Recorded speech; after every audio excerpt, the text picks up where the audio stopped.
15 years of helping strivers live alcohol-free as fuck, I have spoken to hundreds, maybe thousands of people living in this fear. And I've heard it all from them. That they're not violent, but they're just checked out and we don't know what they're doing. They only drink on weekends, they're okay in the week. They say they'll stop, but they don't. And it's not their fault. But I feel like I'm crazy. But here's the problem. We have never been taught how to help people who don't want to be helped. And worse than that, we've not been taught how to protect ourselves while loving people like that. You know that feeling when you just recorded a 15-minute podcast and then you realize you didn't press record? I'm feeling that right now. Hey, ladies and gentlemen, you're not imagining it. You're not making it up. You're not over-exaggerating, because these knots in your stomach, the lump in your throat, the fear you feel when they stumble through the door, that twitchy type feeling in your chest when you see them pour another one, or you smell the alcohol on their entire being. It is real. And you tell yourself that you should be more patient, you should be more supportive. But deep down, what this is about safety. You don't feel safe around them. Not emotionally, not spiritually, and for some of you, not physically. So today's question is, how the fuck do you live with someone who's still drinking without losing yourself in the process?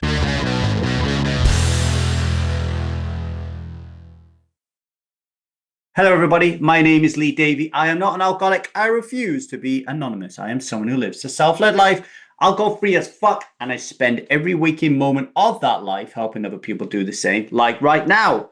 That was one of the most morose and quiet intros you've ever heard from me, right? Because usually I'm a bit spunky and I usually get a bit of energy into it. But the truth of the matter is, when you've stopped drinking alcohol, and you are in a relationship with somebody who still drinks, the fear that is rooted in the feeling of not being safe is so visceral, it is so primal, it is so human, it is so scary as fuck, and I felt it, right? You can be a big-ass man and still feel completely and utterly unsafe that the human being who's about to walk through that door, even if you don't feel physically threatened by them, you can still feel fear.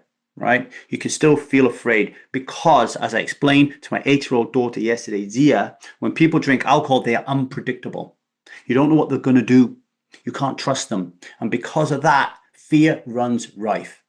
And after 15 years of helping strivers live alcohol-free as fuck, I have spoken to hundreds, maybe thousands of people living in this fear. And I've heard it all from them. That they're not violent, but they're just checked out and we don't know what they're doing. They only drink on weekends, they're okay in the week. They say they'll stop, but they don't. And it's not their fault. But I feel like I'm crazy. But here's the problem. We have never been taught how to help people who don't want to be helped. And worse than that, we've not been taught how to protect ourselves while loving people like that. And most of us, we fall into victim consciousness. And we start talking to them from our pain. And we say things like, you're ruining this family. You're fucking up this relationship. Do you know what you're doing to the kids? And maybe we're not wrong. Maybe we're right. But I'm telling you, the moment that we lead with blame, they will dive below the line.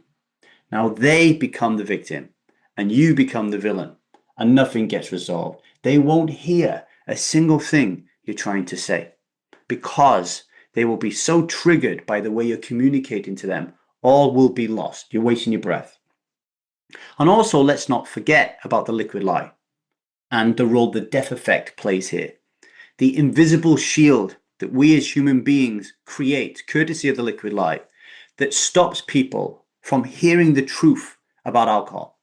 That you just cannot hear the problems that it is creating in your life because the cognitive dissonance, the volume button on that is switched off and you did it decades ago, right?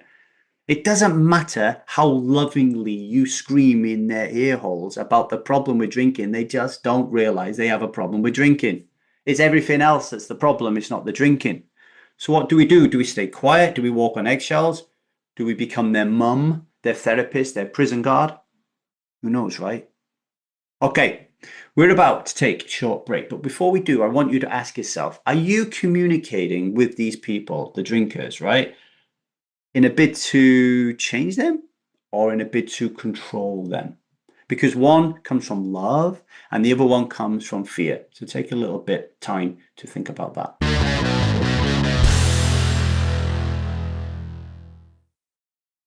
Welcome back to the 1000 Days Sober podcast. And before the break, we were diving into the gut-wrenching tension of living with someone who drinks alcohol when you don't. So let's talk a little bit about solutions, okay? If you want to reach the hearts and the minds of somebody who drinks alcohol and somebody that you really care about, you have to become a world-class communicator. This isn't hyperbole. Hyperbole. Okay, this isn't over-exaggerating. At Strive, we really do strive to become world-class communicators. It's really important, okay? And we teach tools at Strive like nonviolent communication by Marshall Rosenberg and the 5 Secrets of Effective Communication by the CBT Gandalf, Dr. Daviddburns. Why do we teach these communicated skills to strivers? Because we know that yelling doesn't work, blaming doesn't work, ultimatums doesn't work. And you can keep trying it, you can keep doing it, but you'll be stuck in that cycle of toxicity. And you'll end up like I did before I became alcohol free as fuck, banging your head against a brick wall because you have no control over the situation, because you just cannot communicate. Your heart's in the right place. You love them dearly. You want to show up and you want to do the right thing. But every fucking word that flies out of your mouth is like a hand grenade blowing off in their mind, right? So if that doesn't work, if yelling doesn't work, if blaming doesn't work, if resentment doesn't work, what does? Boundaries works. Compassionate honesty. Saying your truth from a place of self, not parts, which means you need to understand and discern the difference between one and the other. Very simple example of how to communicate to someone who's drinking alcohol in your relationship. I feel scared and distant when you drink. I want a relationship built on connection and trust. Are you open to having a conversation about that with me whenever you're ready? Now, if they listen, really listen, you've got something to work with. But if they don't, if they shut down, if they lash out, if they ignore you, then the question becomes not how do I fix them? It's how do I protect myself? Because you, my dear strivers, deserve safety. You deserve a relationship where you don't have to brace yourself for impact every single night.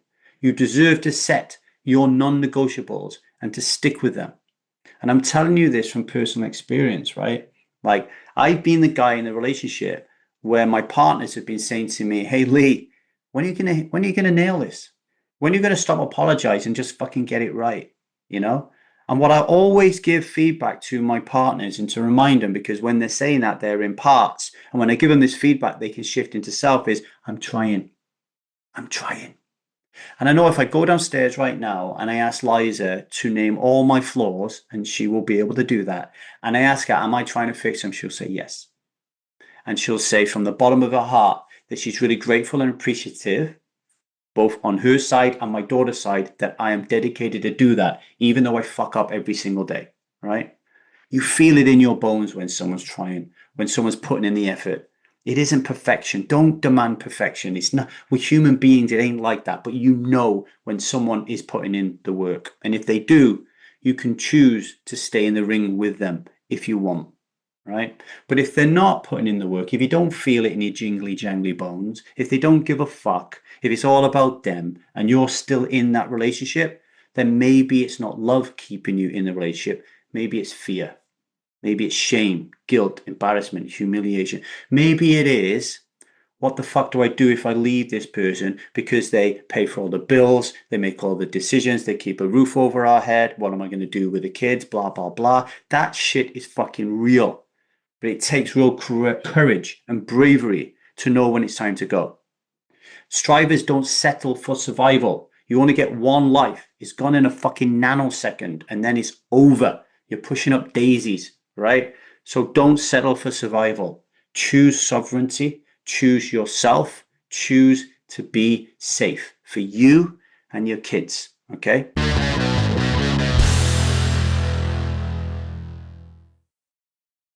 Daily vow and reflection for today. Today, I will not drink. I will honor my boundaries and I will speak from self, not fear. I won't make myself unsafe just to keep somebody else comfortable, no matter how much I love them. You can't save someone who doesn't want saving, but you can save yourself. And sometimes the most loving act is walking away from them to come back to yourself. Some questions to reflect on today. Where in your relationships are you shrinking to avoid conflict? And what boundaries are you afraid to enforce? And what would it feel like to finally speak your truth? Now, this is a big one. I really don't want you guys and girls out there doing this on your own. Okay? Strive Method is here to provide a community where you feel seen and held and that your problems matter in this most difficult of situations. Being there myself, leaving a relationship where the other person continues drinking and feeling completely unsafe and not being able to explain it to somebody because people are just like, Lee, you're a grown-ass man and this is a woman coming into the house and she's not physically harming you. What's the problem? It's a nervous system thing that freaks you the fuck out. There is an unpredictability in people who drink alcohol and it is scary as fuck. It really is. It is real, okay? So get over to the Strive Method to take a look at how we can help you to get through this, all right? That's all I have time for today.